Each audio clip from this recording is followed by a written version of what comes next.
We made it happen. Jimmy was an incredible success. I don't know where he is. I got to find him. Gosh, I don't. Oh.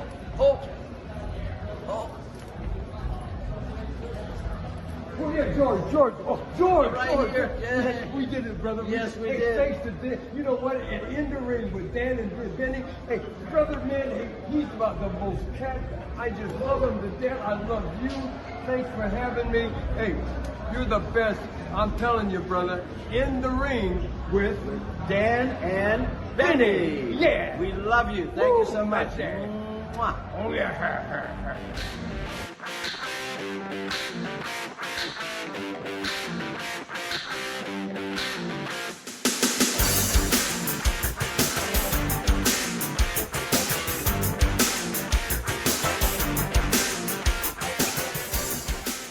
Hello, friends, and welcome to another edition of Dan and Benny in the Ring. I'm Dan Spaciano, joined as always by the playa himself, Benny Scala. Benny, I can't start without giving a shout out. This weekend, I was here in Virginia. I went to the final VCW show of 2023. The wonderful ceremony retirement of George Pontus, friend of the show. We can't stress enough how great it would have been, or really how great it was to see it, and where we would be without George. I mean, he means so much to the show. It was great stuff. But how are you doing, Benny? I'm good. I heard, I mean, I'm so sorry I wasn't there, but I'm so glad that you were. And I did hear that George got a little bit of closure with Mr. Stepanitsis. Yeah, Jerry, another former guest of the show, George finally got his comeuppance, one of the better and longer running feuds in Virginia wrestling history, and great stuff. Crowd went crazy for it. Obviously, David Crockett was a special presentation. George, it was just good to see him. The whole family was there, and it was great stuff. So, George, if you're listening, if you're out there, congratulations on your retirement, and happy to the golden years as they were. And it was great to see. I was so proud to be a part of it. And at the end, it's funny. George and I went to a Monday Night Raw taping here in Virginia a few months back, and it took us probably 45 minutes to get to our seats because it was every few feet. Hey, Dan, take this picture. Because it would have been shorter to put a list of who he didn't know in that building. Right, yeah. Like everybody we ran into. And as we were packing up, the show's over. My wife was with me. He's, hey, you mind getting a quick picture with the family? And then this guy, and then we're standing there for a half hour taking pictures with all the people trying to, want to take a picture with George as they're leaving. And it's just, it's funny because you can't, like, when you see that reaction that people have, like, you could tell the what's the word? You can tell how much he meant to the fans and to people. Oh, yeah. I mean, as a teacher and a father and an educator, principal, and of course anybody that's watched WWE Network, Peacock, any of the specials, Lost Treasures. There's been all kinds of stuff that's used his footage. Some of the better memories of wrestling history, especially for the Mid-Atlantic, exist because of how dedicated he was. Oh, yeah. So shout out to you, I'll George. say Great stuff. George Pontas is a real life Mr. Holland. Exactly.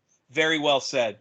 But Benny, we've got a great show tonight. We have a returning guest. We get to combine our two favorite topics once again. So Benny, why don't you tell everybody who the third man is with us tonight? Yes, sir. Now, this gentleman was a writer for the wrestling mags. He is a playwright and a novelist extraordinaire. And, in his spare time, he even tried out for the greatest team on earth, and it's not the Baltimore Orioles. I'm very glad to welcome back Mr. Gary Morgenstein. Gary, welcome back to Dan and Benny in the Ring. Thank you very much. I'm delighted to be back with you guys. Pleasure is ours. Yeah, thanks again for doing this. We had a great time having you on last time. Obviously, wrestling and baseball, like two of our favorite things. Yes. And it's not, Benny always loves, because Benny always gets a baseball reference in, and he loves the shows where he gets to talk about baseball during the intro. Yes. So, well, go for it, Benny. Wait, I'm moving around.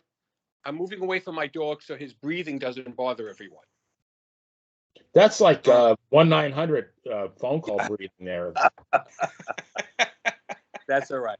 There we go. I didn't want people to think it's that kind of show. Although Well, with it Ben, would be too I don't know far how off it anyway. but Billy.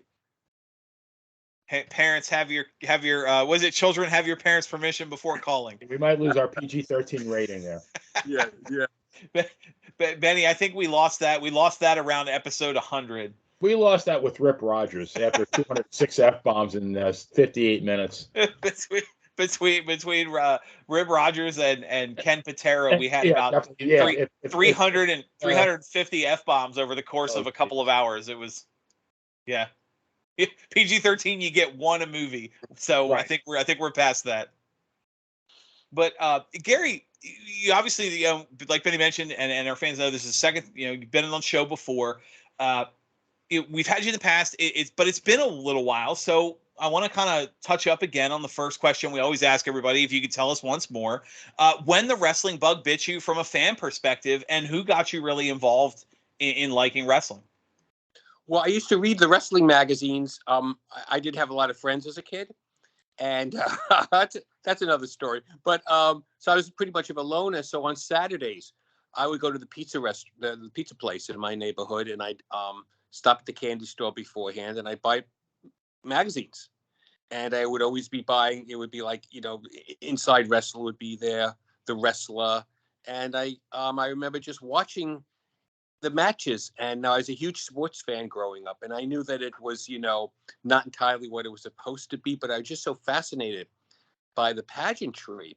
And like so many things in life, you stumble upon something as a fluke. I mean, it's supposed to be what it's going to be. But I had been a journalist. I've been working for the Cincinnati Post on the Kentucky bureau, and that worked out and it didn't. So I came back to Long Island, and I was, my parents lived, and I needed a job. Simple as that. And there was an ad in Newsday for a writer for sports magazines. I said, wow, I love sports. This is, how wonderful is this? So it's for the wrestling magazines. I said, oh, all right, well, okay, this could be kind of fun. So I took a sample test, and I did everything right, except I should not have added the wrestler's age. And so I was hired, and for the next 4 years, I had the honor of being one of the founding editors of Pro Wrestling Illustrated, which is, iconic, and working with people like Bill Apter and Stu Sachs and Craig Peters and Randy Gordon and Steve Farhood and Dan Shockett, and of course Matt Brock. So it was a wonderful experience. But that was back in the day when it was kayfabe. It was way different than it is now. Gary, out of curiosity, what year was that? I got the job in the end of '77. Wow. Yeah. Okay. Man, I'm sorry I didn't see that ad in Newsday. I used to read it. It was great. Well, again, we always kept up the pretense of that wrestling was a sport, a real sport like other sports. And a few years ago, maybe like 5-6 years ago, this magazine writer finally said he was going to tell the truth. But he wasn't looking to hurt anyone, but he just thought it's a fascinating story about how we work with wrestling and how, the whole industry was put together, and the omerta, the code of silence. And it was very cool. And finally I was interviewed, and Bill Apter and Stu Sachs and Craig Peters. So for example, I'll give you everyone an idea how it happened. We would get pictures from around the world, and so we'd sit around the desk. Peter King was the editor at the time, and we select a photo, the cover shot, okay? And then we come up with a headline, The Secret Agony of Andre the Giant. And then I'd go back and write a 3-page article on what that secret agony was. Now, I had complete license to write what I wanted, as long as I wasn't, being defamatory, obviously, or personal, but as long as I followed the script of who was the good guy, who was the bad guy, what was happening. I had to mirror it. And so I'd write about Andre in his dressing room all alone. But how did I know that? If he was all alone? But a little thing like that, but no one ever. Yeah. But people accepted it, and that's the wonderfulness of it. Because it had a certain quality, a certain reality, in a sense. If you forgive the stretching that word reality, it was a special world back then under Vince McMahon Sr. and Benny and I share a wrestling idol, Bruno Sammartino, but there were many of them who made the sport unique. And it was a lot harder when you had to pretend something was real than it is now, where it's just, well, it's entertainment. Well, okay, fine. So the cat's out of the bag, and now it's going to be sheer pageantry. But back then, I would tell friends what I did for a living. And they say, oh, yeah, well, but, there was that one match that I know is real. Because people always need to hold on to, a sense of truth. Mm-hmm. And I thought the connection to the fans was extraordinary, and the cooperation between everyone in promoting the wrestling. And remember, so I started 1977, so Pro Wrestling Illustrated launched in 1978. Remember America at that time. There was no cable television, really. I mean, there was HBO, was pay service, right? Right. Yeah. Those Superstation, those CNN. So how did you get news, right? Especially Network. wrestling. Yeah, the primetime network news. Well, yeah, but Huntley and Brinkley was not about to talk about the Nick Bockwinkel's title defense. Oh, you mean how did you get your wrestling news? Wrestling? Yeah. Oh no, it was non-existent. No, Yeah. it was just not. No one was going to indulge it or acknowledge it. So pretty much, as Benny, you will attest, people got their news from us. That's how. I mean, you didn't know. If you lived in New York, you had no idea what was happening, in NWA, to AWA. I mean, what was happening in Atlanta. You just, Mr. Wrestling 2, who was that? On and on.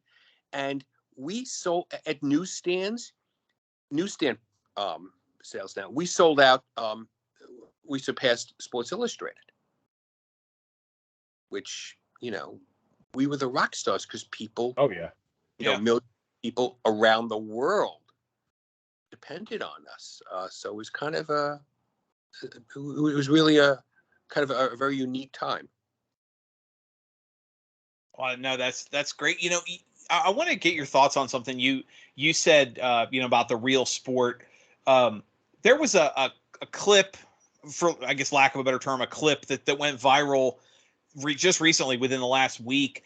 It was Dave Meltzer on his show was talking about the issues AEW's been having with overruns, and the way he kind of framed it is it's a sports show. Like you can't control the match length, and he was almost kind of trying to keep kayfabe of, well, if the main event goes 10 minutes longer than they hoped, it's a wrestling match. You can't control that. And the other voice of the argument was like, well, it's scripted television. You could tell them 5 more minutes and the match right now.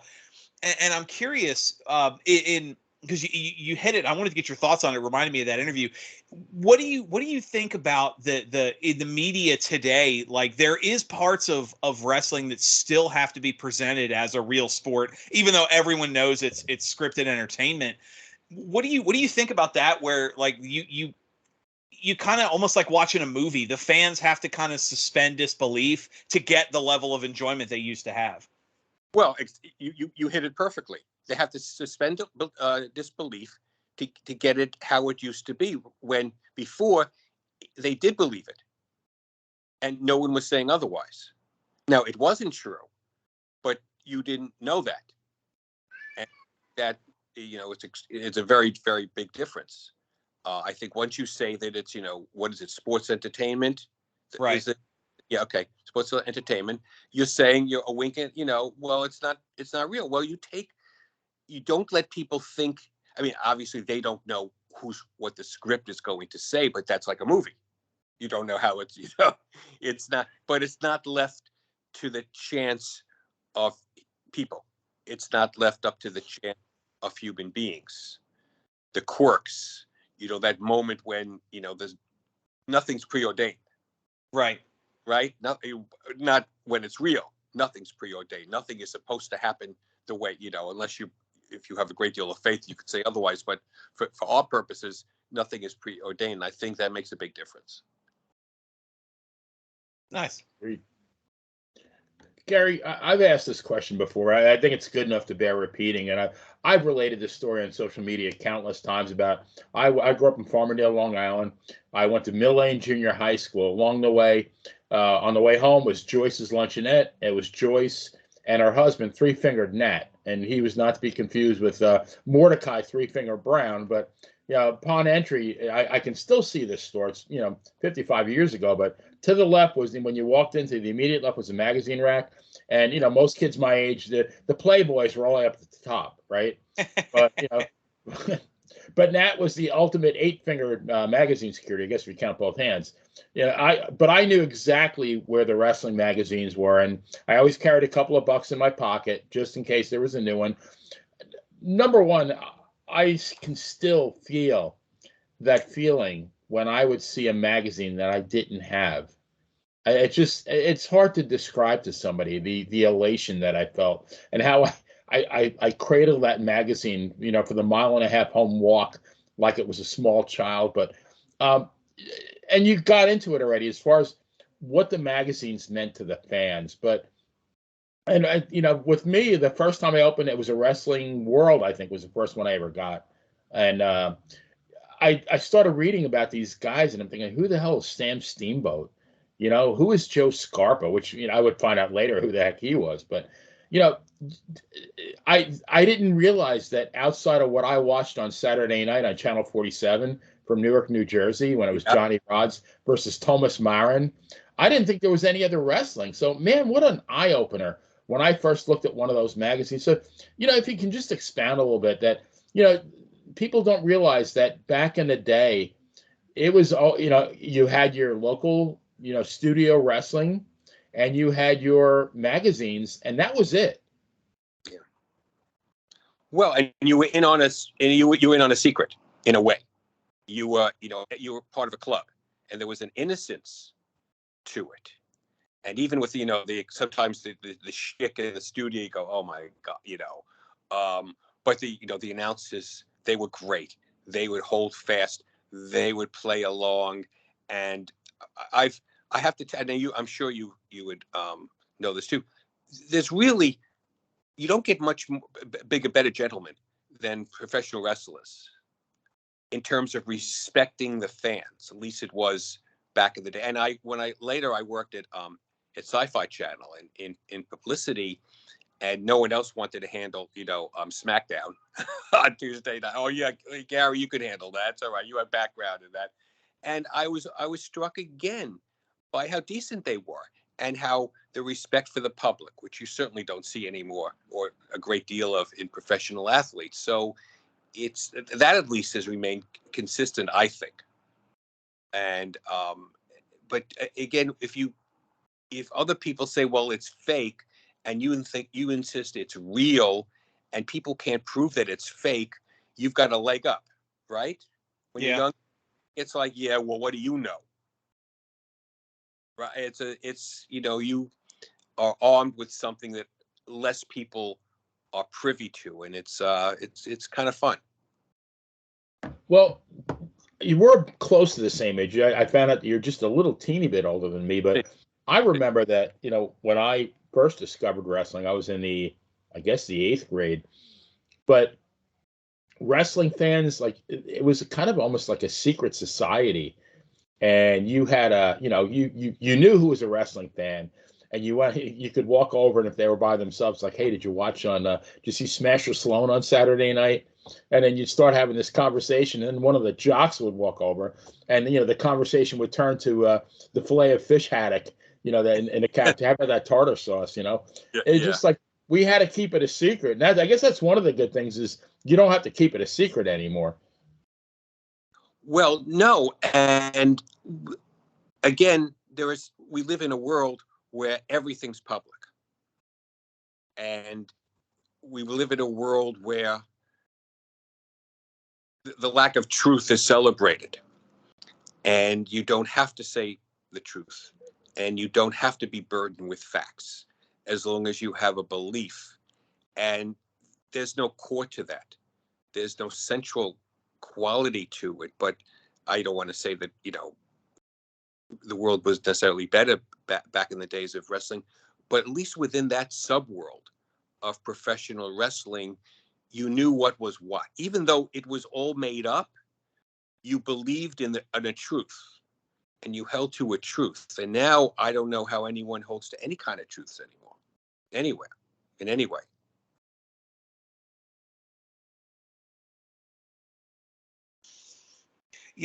It's funny you say how the kind of the people know more. It's crazy to look at some of the reactions that wrestlers have gotten just in the last couple years as social media followings have shifted and news from backstage has shifted. Stuff that there's no surprise behind the character anymore. Like, I mean, even, I hate to say it, but even diehard heels, like the most vile, evil characters, go on Twitter and post pictures of them and their wife donating turkeys to, some Thanksgiving food drive or something. It's like, I can't boo you anymore because you're not a bad person. You're actually a nice guy. Right. Right. But it was, I think it was better when there was the mystery. You talk about, Hollywood stars. Absolutely. Who needed to know who was stooping who, or who was gay, or who was straight, or who was, a drunk, or right. It never happened. It didn't happen with, professional athletes. It didn't happen with our politicians. John, absolutely. Hosting, bevies of hookers in the White House pool. People, didn't know this, and maybe it was better not to know everything. This really was my point, that, we should have some secrets. But it's funny, Gary, because back then I believe that the media protected, the politicians and the athletes, whereas now they live to expose them. Yes, and it's gone the other way. Yeah, right. People didn't talk about Mantle, being drunk. Right? I mean, and all the players. We really didn't want to know that. We didn't want to know that Kennedy had hookers. We didn't want to know that Mantle, got blowjobs under the right field bleachers. We didn't want to know that stuff. No, and how did it help us that we did? I mean, what? Right. What? It didn't, because it lowered our opinion of our heroes. We didn't want to know. We wanted them exalted. Right. Well, and so we really are in a stage where the essence of wrestling are heroes, are the good guys, right? Bruno Sammartinos, right? And could we have another Bruno Sammartino? Would the public accept someone of that much dignity and integrity anymore? It almost reminds me of the reactions, even though some of it was in love, just because it was fun to chant it. The reactions John Cena got towards the end of his years, I should say his main years. Obviously, he still comes back periodically, but he would get booed out of buildings and Cena sucks chants and all this stuff, and yet he was still #1 merch seller and doing the Make-A-Wishes. Like, he was clearly the biggest star they had and people loved him, but the crowds would, not react because it was just cool to boo him. Same thing, towards the end in, on the other side, WCW in the 90s, part of the reason that the NWO formed was because the fans had started rejecting this holier than thou cookie cutter, white meat Hulk Hogan. So no, I honestly, and Benny, I think we've talked about this on the show before. I don't think you could have a hero, long-term hero, 8-year champ Bruno. No. Everybody loves, because eventually the fans, it would just get, they'd boo him just because it was cool to not like the guy that was popular. Right. But changing gears a little bit. Obviously, we talk about wrestling, show, but Benny and I are very active talking about baseball too. We've appeared a lot on baseball podcasts.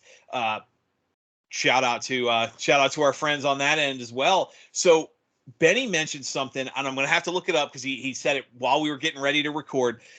there's a video apparently out there, but we can't let you leave here until you tell us a story about your tryout for the Yankees. Yes, I could send you what's on YouTube. It's Gary Morgenstein tries. I'm trying to remember what it's titled, but it's I don't have that many videos on YouTube. But in 1983, my second novel came out back when I had black hair, and it was called "The Man Who Wanted to Play Center Field for the New York Yankees," and it's a kind of a baseball Rocky about a 33-year-old New Yorker who almost made it, but had an injury and gave up his dream and decides he's going to go try out. And, you know, his wife thinks he's insane and his work and everything like that. And back in the day, they had open tryouts at many baseball teams, especially the Yankees. So it was like 18 to 30 and you could try out. And so I got the idea that being a publicity whore, I was which is why I'm totally publicity whore. I came up with the idea and I asked my publisher, I said, can I do that? They said, yeah, that's a great idea. So I called the Yankees. Murray Cook, who was assistant GM. He passed away a few years ago. He went to Pittsburgh. Lovely guy. I explained what I wanted and he laughed. He said, okay, just don't get hurt. I said, well, I really don't want to get hurt. Now, flashback to now I was 30 years old then. Okay. Now flashback, 15, 16, 17 years. I can never hit a curveball. I was one of the athletes, I would dive and get all dirty and bloody and try my hardest, but I didn't have like a lot of innate athletic talent. So I said to God, look, Mickey Mantle's really not using his talents. Can't you lend them to me just for an hour? Just for the afternoon. Yeah, really. What is the big deal? What terrible thing is going to happen should you do that? And of course, he ignored me.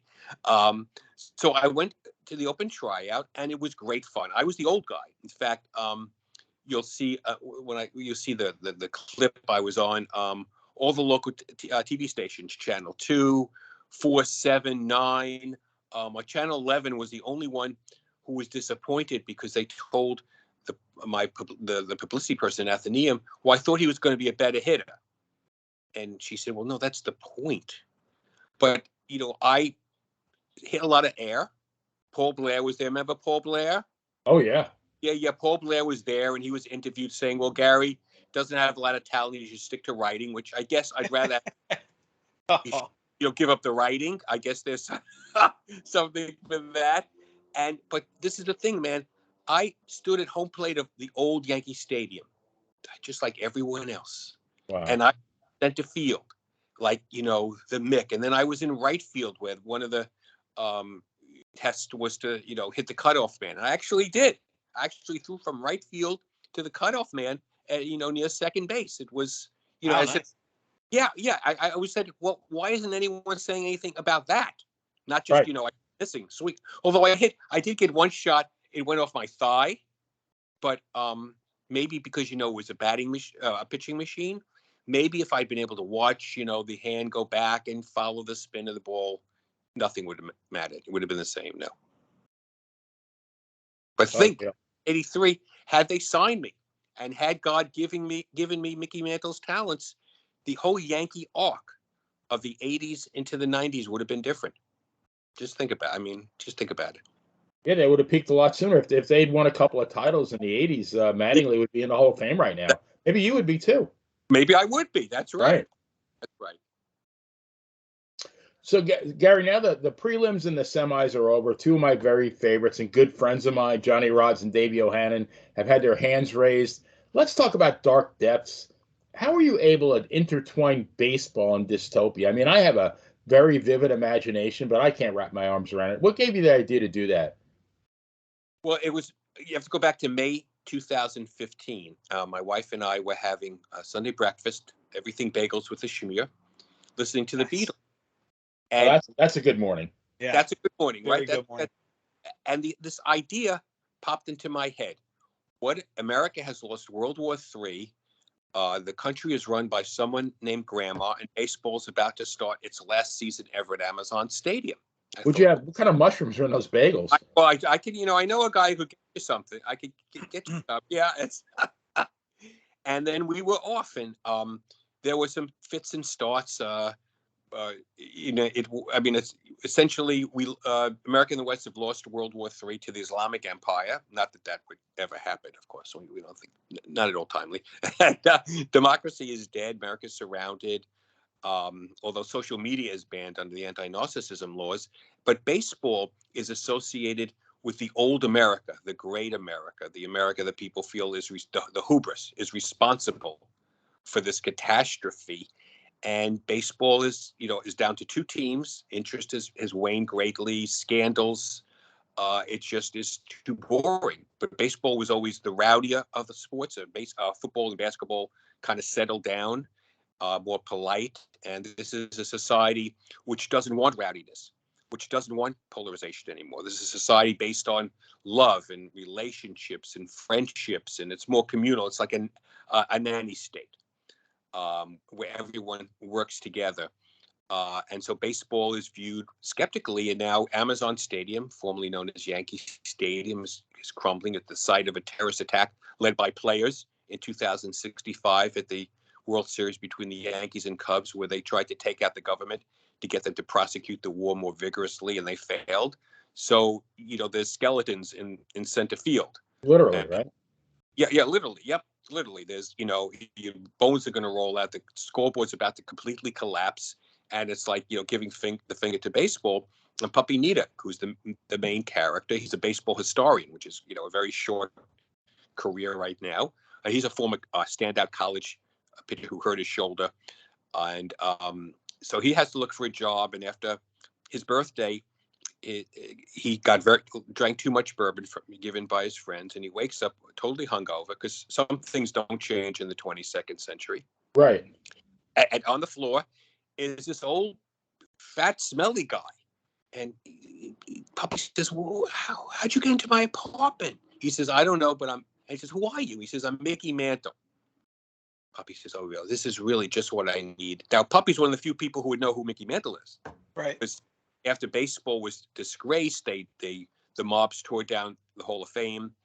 Owning baseball books was illegal. Owning equipment was illegal for a long time. So he's like, "Oh no, I what am I going to do with this guy?" Then a few days later comes a courtly Southern gentleman who insists he's Ty Cobb, who was pretty horrified by the 22nd century. Like, oh my, what are those two women doing kissing? And Ty, right? Yeah. Ty was not an enlightened person, and they and Puppy, and also a great player from the future, the Shohei Ohtani of our time. It's a woman, Mushi Lopez, and they help rejuvenate baseball. And over the course of the three novels, A Mound Over Hell, A Fastball for Freedom, and then A Dugout to Peace, which is on sale finally now, baseball leads America back to freedom. Baseball becomes the epicenter of the resistance to get America back to where it once was, and to also help bring peace between America and the Islamic Empire, because on both sides, there are people who want the end of war, who want established normal relations, and as is always the case, there are those on both sides who don't. Let me ask you, since you mentioned it, when you wrote Mound Over Hell, did you go into the books knowing it was going to be a trilogy, or did the story slowly progress as you expanded on it? Well, originally it was going to be 4 books, but the publisher said people want trilogies now, so I shortened it. That's why the third one is 565 pages. Well worth it. So you're not gonna have a excuse me, you're not gonna have a George R.R. Martin, and it'll be 27 years before part 4 comes out? No, this is it. I said what I had to say. The characters said what they had to say.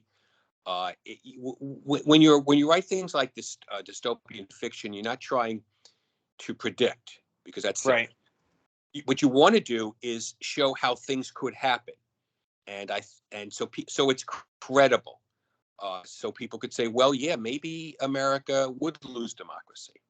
Maybe America the military would be degraded enough that it could lose a war. Maybe America would want to fight for what it believes in. But ultimately, you have to create your own rules and your own laws to fit that world and not previous worlds. There's no mention of any politicians of our time. The only politicians of the future who get mentioned are ones I've made up.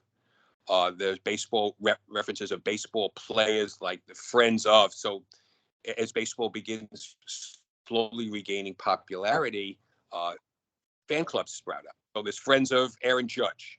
There's friends of Mike Trout. There's friends of Ernie Banks. And in book 2, they finally rebuild all the stadiums, but they rebuild it according to the architecture of the time.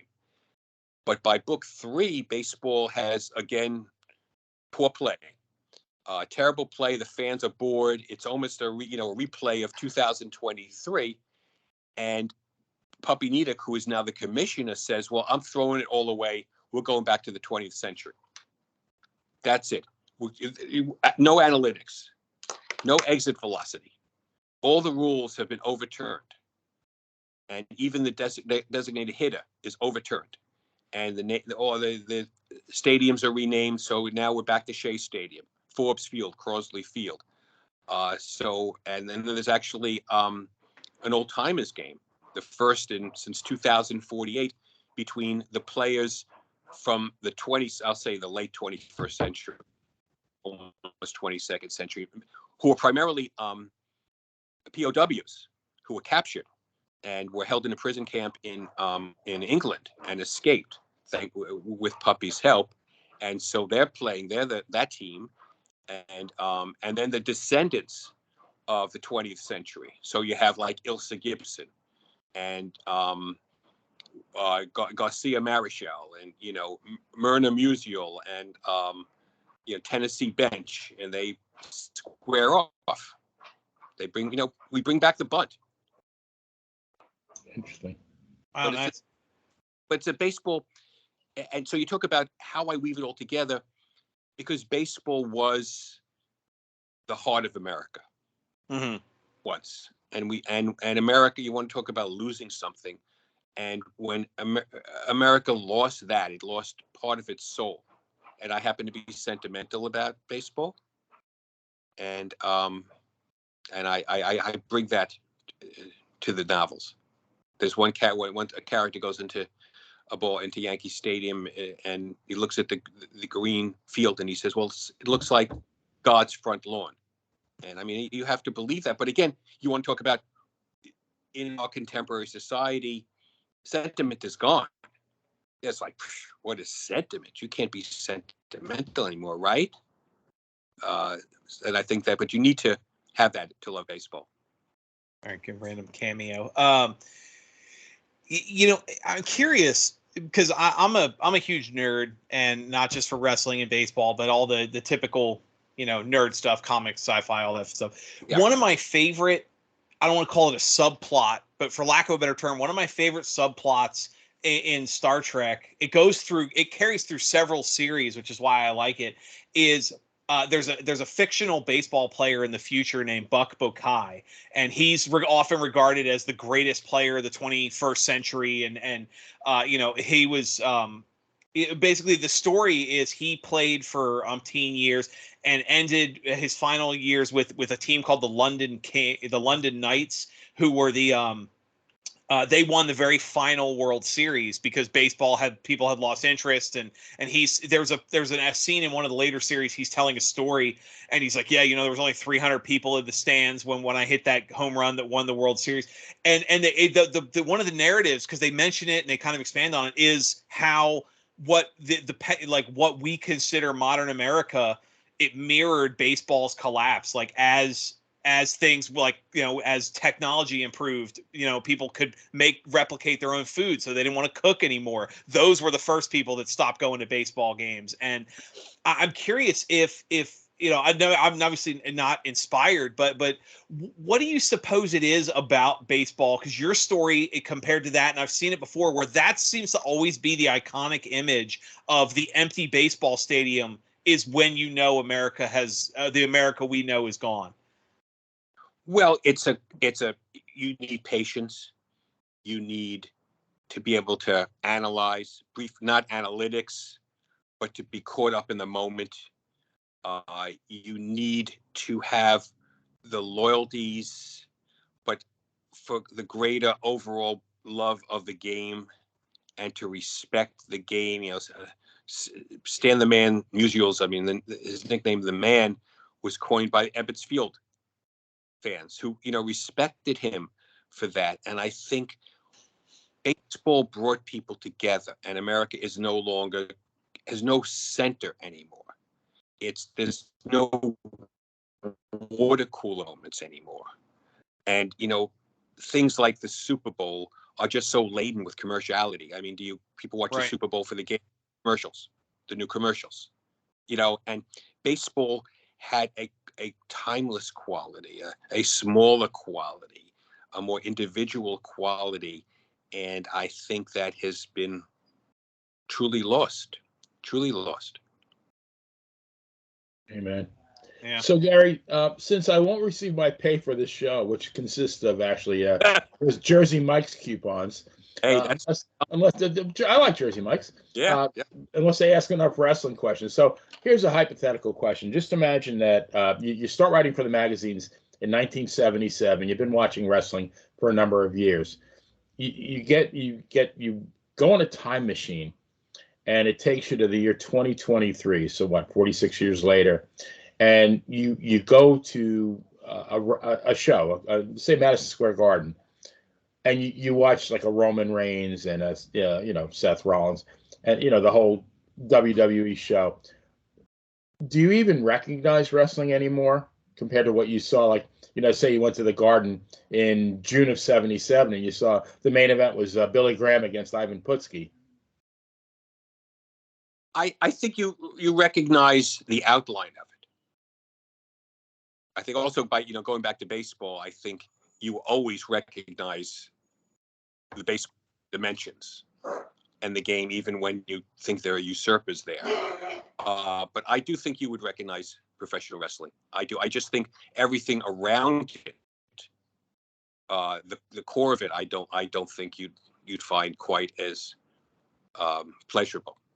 Do you think the emotion would be the same? See, I think that would be the biggest difference, because I think if you went to the Garden in June of '77 to watch Putski, you wanted Putski to beat Graham, and to you it was very real, and you really wanted Putski to beat Graham and be the new champion. Where if you go in 2023, you're going to watch a show.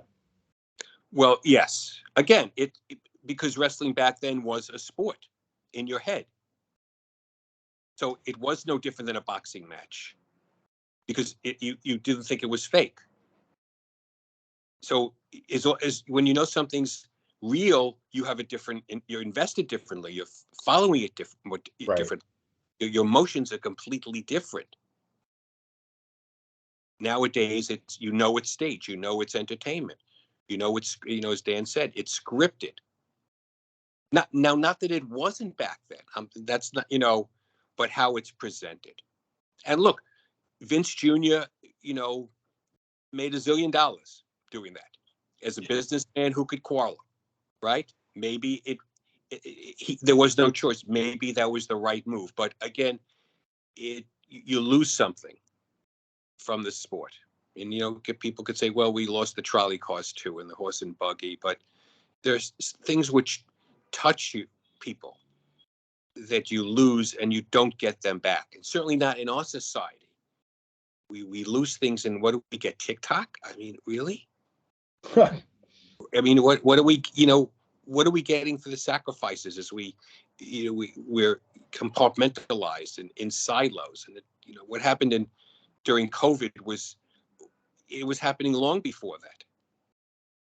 The detachment in my novels, like I said, social media is banned under the anti-narcissism laws, not because of something Elon Musk did or Mark Zuckerberg did. It's because this world is grounded on, like I said, love and family and friendships. And I don't want to shock anyone out there, but the 1,000 friends you have on Facebook ain't really your friends. But, we think they are. So again, it's all, so when you don't really know what is, you could be easily manipulated into what isn't. And that's, I think, what's good point. Right? One step away. That's it. But who's going to say? Right. Well, speaking of staying and looking to the future, is while we were still bouncing around on the topics of baseball, I mean, there's still some big names that haven't been traded or signed yet. The season's still, or the preseason, as it were, is still forming. But who's playing in the 2024 World Series? Well, I'll make Benny happy, and I think that the Yankees are going to get Soto. You think so? Yeah, I don't think so. I don't think they're going to let that deal go away. Really. So we're talking about not giving up Michael King for Juan Soto. Are you kidding me? Or these other prospects, really? The guys who could, this guy Drew Thorpe is, was supposedly the best pitcher in the minor leagues last year, but he throws in the low 90s. He has a great changeup. Well, the major league hitters are not the same as double-A hitters. They're not so easily fooled. So as long as we don't give up Anthony Volpe, I can't part with the guy. Well, if we get Soto, there's probably a good chance we sign Soto. 25 years old. Yeah, he's a generational ball player for sure. How can you can't let that go? But look, the Yankees and the Dodgers, I think from like 2000, over the past like 8 years, have won the top two most games in the majors, and they've won one World Series. Just as we saw this past year, just getting players you don't know what's going to happen. But the Yankees better do something, because Judge and Cole are not old, but they're in the middle of their prime. I'm really curious to see if Baltimore's going to step up and get a starting rotation, because they really need pitching. Yeah, but I mean, as you saw with Means ending up with the in Los Angeles, that they're a cheap, low market team. They were able to put together the wonderful season they had last year because 75% of their talent is still on rookie, junior contracts. When the highest paid player on your team's making $8 million a season, you're not going to be able to afford anybody anywhere near the echelon. I mean, someone like Ohtani that's going to probably end up with a $500 to $600 million contract. He's going to make more in the next 5 years than the entire Orioles roster combined will make before I'm 50. It's just, no. I mean, you saw that with no offense, but with Judge, the highest paid player, one of the highest paid players in the league. There were entire teams making less than he made, and that's one player. The Orioles aren't going to. They'll work their magic. They'll find the international prospect. They'll find the 20, somewhere between 28 and 35-year-old player that they somehow magically get another couple years out of. The Yankees prove that with the wonderful trade or wire pickup, I should say, we had from you guys. But I don't see it. I hope for the best, but no, there's no big names floating out there that are going to be Orioles next year. Well, they could be like Tampa too, and put together pitching staff somehow. Yeah, that's true. Mm-hmm. But much like you see with some of the cores that always end up in the same spot. I mean, Soto you were just talking about Juan Soto. He was a young, up and coming talent that was brought up and trained well through the development system, and he's not staying anywhere near where he was. Yeah. But what can you do? So Gary, you're quite the busy man. You just released the book, and I read on social media that your play, A Black and White Cookie, I think we discussed that on your last appearance, has earned 6 Broadway World Award nominations. One of those is for you for best play. So refresh our memory about this play again, as well as A Tomato Can't Grow in the Bronx. Well, A Black and White Cookie actually ran in Los Angeles for 6 weeks over the summer, and then for a while simultaneously in New Jersey. And so the production in Los Angeles got 6 Broadway World Regional nominations, and the one in New Jersey got 7. and it's about the unlikely relationship between a conservative African-American newsstand owner in New York City, who after the pandemic finally reopens his business, only to get hit by an exorbitant rent increase, and he can't afford it. So he's going to, close up the business, retire to Florida with his niece. He happens to be a big Mets fan, by the way. And so enter his longtime customer, Albie Sands, who's a Meshuggah communist Jew who persuades him to fight back. And so it shows everything they have to overcome. It shows that there's really more that unites us than divides us, which is kind of what I try to show in my works.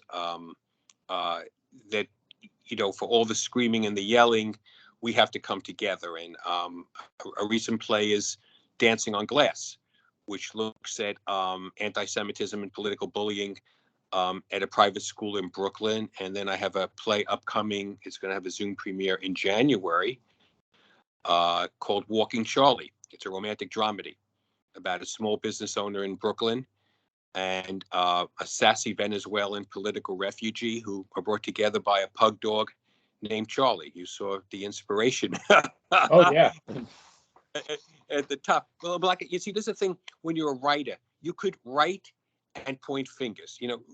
For a couple thousand years more. Go back to ancient Greeks, probably before that, if it's just not recorded. Artists would hold up a mirror to society. That's what we do. You say, this is wrong.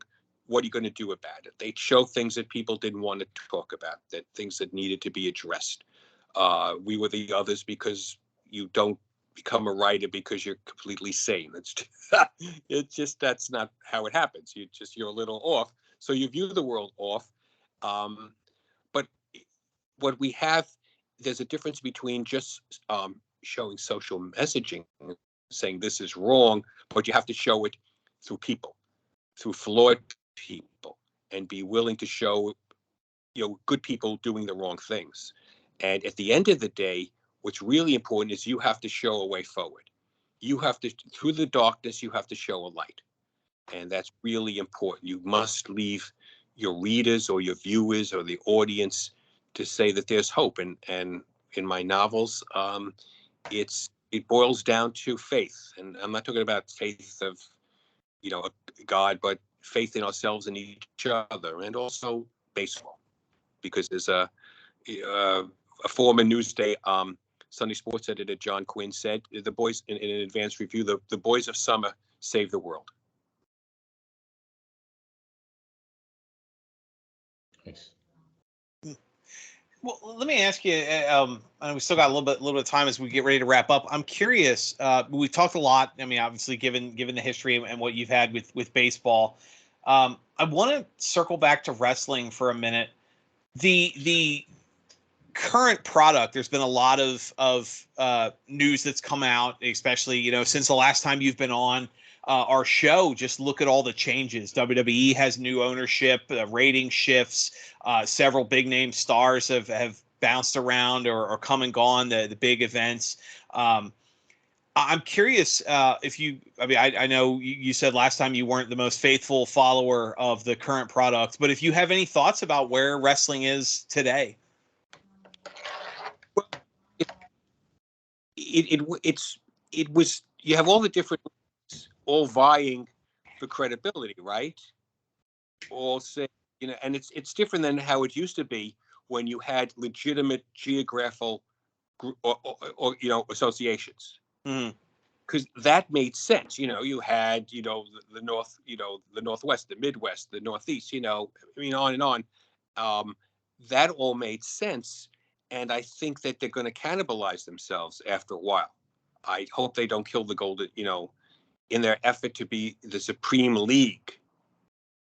There doesn't seem to be any consensus around the product, and they might not have the same visions, and that's not good. It's not good because you'll have an uneven product. That's fair. Well, one other thing. Sorry, Benny, I didn't mean to cut you off. One other thought is recently the NWA announced plans to expand and bring back what they called bring back the territory system. They've already been some announcements of territories that are signing contracts. At the top of the show, I gave well wishes to former VCW Commissioner George Pontus on his retirement. VCW just announced today at their show in February, EC3 is going to defend the NWA title at a VCW show. First time that's ever happened. And you're seeing a lot more involvement with NWA talent in the territory systems. I'm wondering, because it kind of goes to what you were talking about with baseball and fan interest and all that. Do you think a regional yet somehow connected territory system could exist in the social media and modern age? Well, social media will try to unite it, assuming that everyone is following social media. There's a lot of people who don't. I know that's like, oh my God, what's wrong with you? Right. And I think a lot of the fans, I think that the foundation with fans, like you say, would be vested in their own region. There would be a sense of identification, a sense of local pride. I think it'd be really cool. I really do. I think it's almost like, college sports in a way. And I really like I like that comparison. Yeah, I really like that. I think that's something, instead of just the mega leagues, the all powerful leagues, to bring it back to the grassroots. Because I'm at heart a populist, and I really like that. I mean, the minor leagues in baseball, the incubator, right? I mean, you want to see baseball at its most profound level. We, a few times a year, I live in Brooklyn, which is why I talk like this, and we go to Coney Island. I mean, it's a wonderful stadium. It's a wonderful ballpark, and to see the Cyclones, you're sitting there, and the actual Cyclone roller coaster is on, clattering away, and you have the ocean there, and you have the smell of Nathan's hot dogs, and that's baseball. It's not the quality of play at Yankee Stadium or Dodger Stadium, but it's still baseball. And I think if you see, right. So if it's regional with wrestling, it's still wrestling. It's still the same rules. And people have more of a connection to it than garish corporate ownership of all the best seats. I mean, I think there's something, when you want to talk about a country or fans connecting at the most profound level, that's where it really is. I love the idea. I think it's great. I think you should be one of the commissioners, Dan. I'll take it. Then I might be able to raise Benny's salary to 2 Jersey Mike's coupons a week. No. Don't encourage him. No. I got to keep the weight down, so one's good. You know what? All jokes aside, though, Benny gets the best hot dogs and heartiest handshakes for his work here. I'm not complaining. Well, Benny, as we wrap up tonight, final thoughts to you? Anything? Yeah, well, I want to thank Gary. It's been a pleasure, as always, just like I thought it was going to be. And I do share his love of minor league baseball. I mean, Sundays here in Florida, you're going to catch me at either the stadium in Dunedin or the stadium in Clearwater watching either the Blue Jays or the Threshers, which are the Phillies minor league team. And it doesn't really matter who they're playing or who's on the teams. A couple of things. One is it's very cheap entertainment, but it's good entertainment. You can get in for $7. You can get yourself a hot dog and a beer for maybe $15. And then once you get in and you have that hot dog and your bratwurst or whatever it is, you're watching a baseball game. And it doesn't really, to me at least, it doesn't matter who's playing. But, the good thing, it's like going to an indie wrestling show. Again, it's going to be affordable. And you never know. You might be seeing that next big thing. Same thing with a minor league baseball game. You never know. You might be seeing, the next superstar in the major leagues, that $500 million player in the future. So I definitely hear what Gary's saying, and I totally agree. But Gary, where can we find your books? And are there any future projects that you're working on that you might want to tell everybody about? Yeah, you could go to Amazon, Barnes and Noble, any bookstore, order it online, order it there. And I'm just, out here, I 3 novels. It was a lot, It's 1,600 pages. Wow. And really, that's a lot. That's in That is published. yeah. That's not manuscript form. And it was very sad when I, you have to say goodbye to your characters. It sounds very trippy. And yes, I did a lot of drugs in college in the 70s, so you could forgive me. But a lot of writers will say that the characters speak to you. They come from somewhere, and we could, discuss exactly who opens the door to the other side, and they take over the stories. And it's the most wonderful feeling. And they were part of me, and I had to say goodbye. So now I'm focusing on some plays now. There you go. Well, obviously, like you said, books available anywhere, Amazon, anywhere books can be found. A Mound Over Hell, A Fastball for Freedom, A Dugout to Peace, the trilogy you were speaking of earlier. I know we touched on it a little bit on the last show, but I was kind of hoping you could talk about it again because I mentioned being a bit of a sci-fi nerd. BHC Press taught you, obviously, all the links for your works there. There is a newer being relative term, came out in 2019 edition of War of the Worlds that you're tagged on, an intro and a short story, kind of a special version of it. Could you kind of just talk about that? My last question to you is your intro to War of the Worlds. How did that come about? Well, for a while they were doing classic novels, publishing classic novels in the public domain, and they had an idea. Well, what about a short story picking up after the end of War of the Worlds? And so I wrote a story. Well, what if one of the Martians survived? What if they really didn't all die? So it was kind of cool to me and H.G. Wells. I hope he's not turning over in his grave, but it was quite an honor to add to that. Well, I'm sure that he appreciates your work better than if anyone remembers that aborted. I think it was HBO that made for TV War of the Worlds 2 attempted sequel that was about like the secret government organization testing the alien part. It was atrocious. I remember watching it when I was a kid. It was awful. Yeah. So I'm sure he appreciates everything you did because you clearly cared more about the source material than they did. But Gary, again, thank you so much for your time. This has always been a blast. It's baseball and wrestling are our favorite topics on the show. So, I mean, the fact that we get to talk about both with such focus is just great stuff. And again, thank you for everything you've done at the writing. It's great stuff. Benny, as like I said, we wrap up. Final thoughts, closing thought to you. No, I just, happy to chat with Gary again. And our plans are to go to a Yankee game next year, not Amazon Stadium. And well, and can I say, congratulations to the two of you for what a wonderful show. I remember when you first, it first launched, and your success is just so heartening, and you both really deserve it. Well, thank you.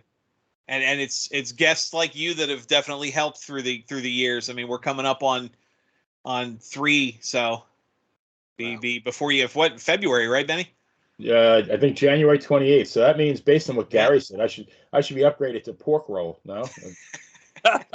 At least he called it pork roll. Benny slips into his evil state and calls it Taylor ham every once in a while. Those words are not allowed on this show. Right. Understand. I always say there's 2 ways to call it: pork roll and wrong. Those are the only 2. But so for Gary, again, your amazing work. Thank you so much. For the playa himself, Benny Scala, I'm Dan Sebastiano. Have a good night, everyone, and we will see you next time we're in the ring.